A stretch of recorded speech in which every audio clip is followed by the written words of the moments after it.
We'll get to more phone calls coming up. We'll update our poll results as well. We're here at the beautiful Fontainebleau Hotel in Las Vegas. Formula One coming up this weekend. David Croft, Sky Sports Formula One commentator, joining us on the program. And Formula One fans in the UK and Ireland can watch this race unfold at Vegas, the Vegas Grand Prix, live on Sky Sports. And now, David, good to see you. Good to see you too. Crofty, as they like to call you.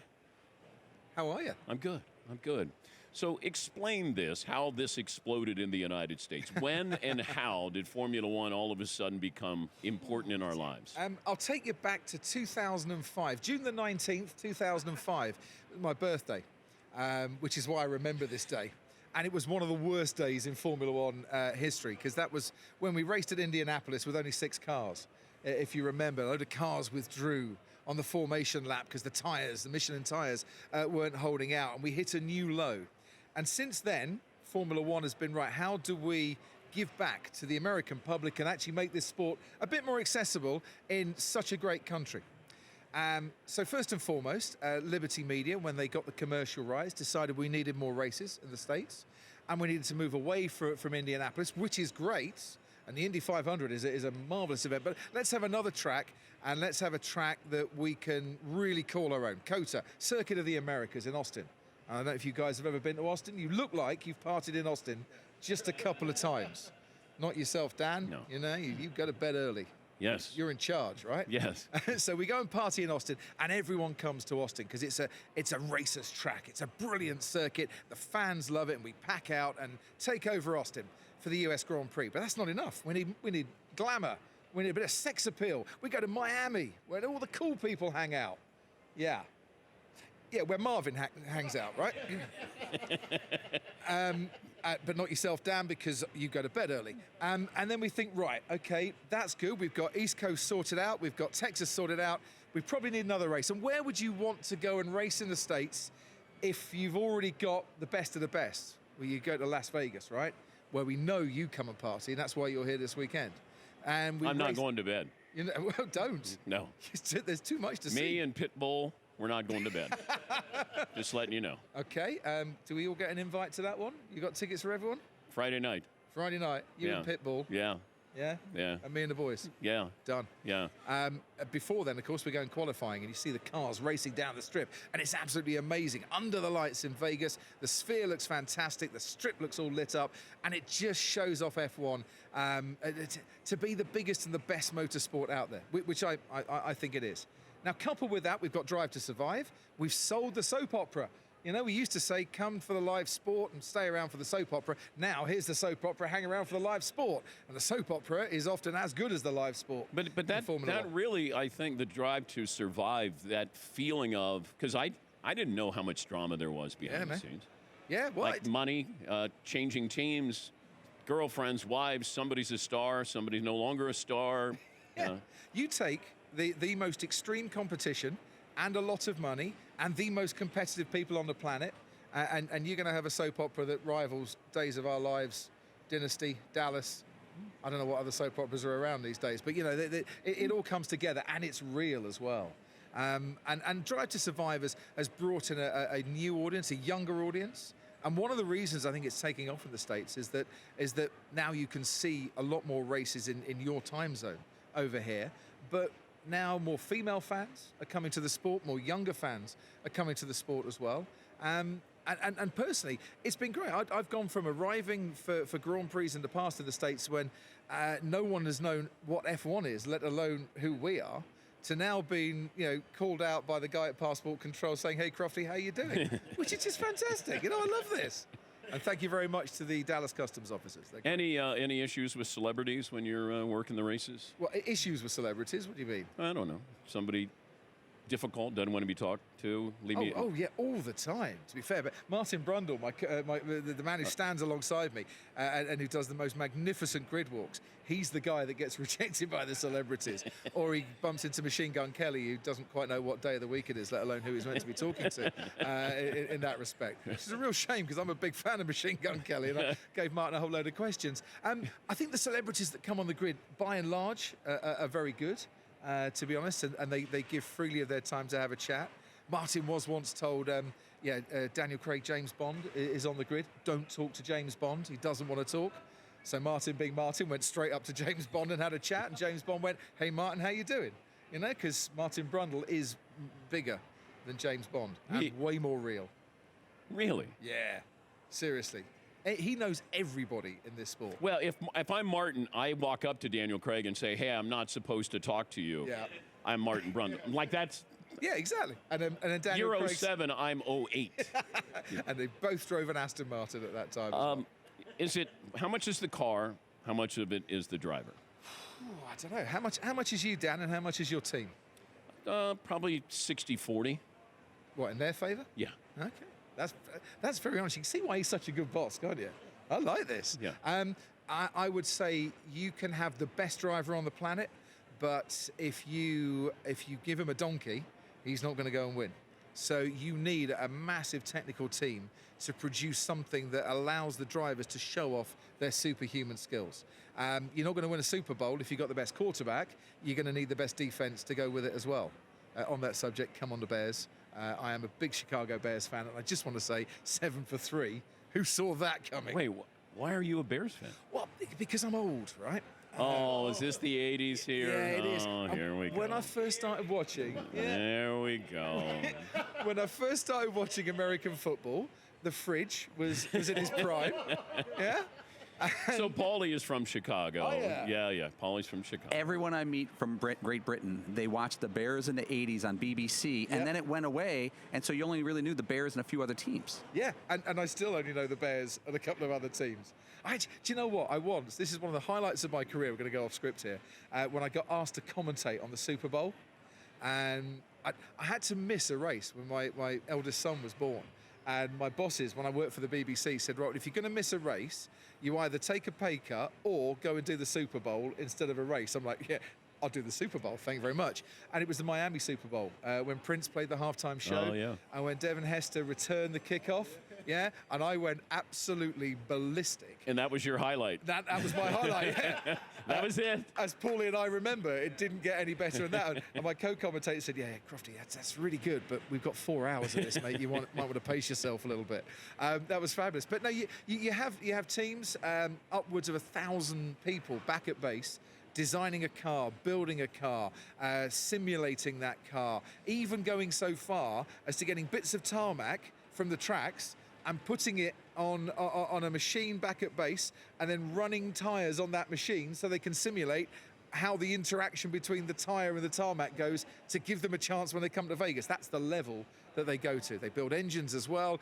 We have the marketing, the commercial, thousands of people involved in making 2 cars go as fast as they can from A to B. And then the drivers get all the credit at the end of the year. But some people follow teams, some people follow, drivers.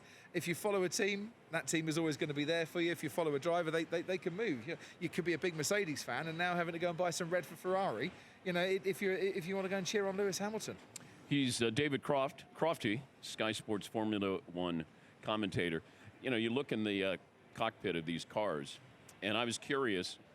The heights, I think there's a driver might be 5'3", Ollie Berman might be 6'2". Yep. What are you, 6'3"? Yeah, I used to be. So I'm kind of Ollie Berman. Yeah, you are. You could just about fit in. You're kind of svelte enough. Yeah. Yeah, you could do it. Paulie, I think, yeah, not a bad size. Marvin, yeah. What about Fritzy? Fritzy? You're with me, Fritzy. A little snug. You're on the sidelines. Seaton? Yeah. Seaton, I think. About 5'11". Yeah, with downforce. Yeah. So I actually drove 3 laps once in a Formula One car. It's one of the best experiences of my life. How fast? I went 175 down the straight. But what are they going to do here in Vegas? Top speed? Top speed, qualifying 221 miles an hour down the straight. And then... But it's the stopping distance that first gets you. So they'll hit the brakes at 100 meters before the corner at T16, and they will scrub off 221 down to about 70, so 150 miles an hour in 100 meters, and you feel that when you're strapped into the cockpit. And then your cornering speed as well, where you'll go through a corner like a fast right-hander at 180 miles an hour, and the car just sticks to the road. And it's just phenomenal. It's one of the most glorious experiences. But I remember sitting in the car, and they strapped me in. They said, right, okay, Crofty, can you just go a bit lower for us? I'm like, yeah, okay, go a bit lower. Yeah, we need you to go a bit lower, Crofty. Okay, go a little bit lower. No, Crofty, we need you to go a little bit lower than that. So, guys, I'm going to be singing boy soprano for the rest of my life if I go any lower, because you've got the belts between your legs and stuff. And it was like if you're on a roller coaster at New York, and you're strapped in beforehand and you just can't move. But when you get going, you just feel free and you feel part of the car. And it's just a phenomenal experience. If you ever get the chance, do say yes. The Formula One movie with Brad Pitt, you're in it? Yeah, I am. Okay. Typecast. But I'm the commentator. Did you? That's a stretch. Did you? Okay. This is where, if we have a football movie or a basketball, we're always going, well, could they really play? Like White Men Can't Jump with Wesley Snipes and Woody Harrelson. We're like, I don't know.